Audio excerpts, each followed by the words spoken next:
मी काहीतरी चांगलं करायला जाते आणि गडबड होणार नाही असं तर होऊच शकत नाही. असं मी का बोलते सांगते, त्याच्यासाठी व्हिडिओ पूर्ण बघा. सकाळी उठल्यानंतर गरम पाणी वगैरे पिलं, त्याच्यानंतर रेडी होऊन मस्तपैकी नाश्ता वगैरे केला आणि मग गरमागरम अशी कॉफी घेतली. आणि मला कॉफी खूप जास्त आवडते, त्याच्यामुळे माझ्या दिवसाची सुरुवात ही कॉफीनेच होते. मग मला भेंडीची भाजी बनवायची होती, म्हणून मग तेलामध्ये जिरे, मोहरी, बारीक चिरलेली हिरवी मिरची, ठेचलेला लसूण आणि चवीनुसार मीठ घातलं आणि भेंडी छान फ्राय करून घेतली.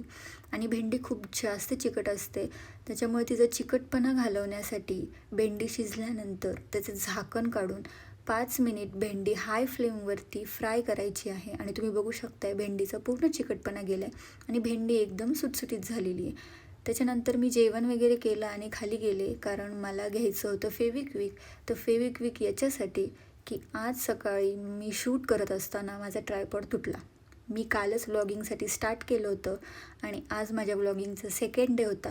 बट सकाळी सकाळी माझा ट्रायपॉड तुटला आणि माझा खूप जास्त मूड ऑफ झाला.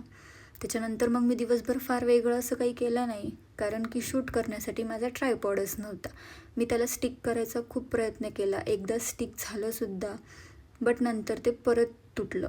मग त्याच्यानंतर मी खाली संध्याकाळी इव्हनिंग वॉकला गेले होते. मग घरी आल्यानंतर जेवण वगैरे केलं, मस्तपैकी वांग्याची भाजी, चपाती असं जेवण बनवलं होतं. तर छान जेवण एन्जॉय केलं. चला तर मग भेटूयात नेक्स्ट व्लॉगमध्ये.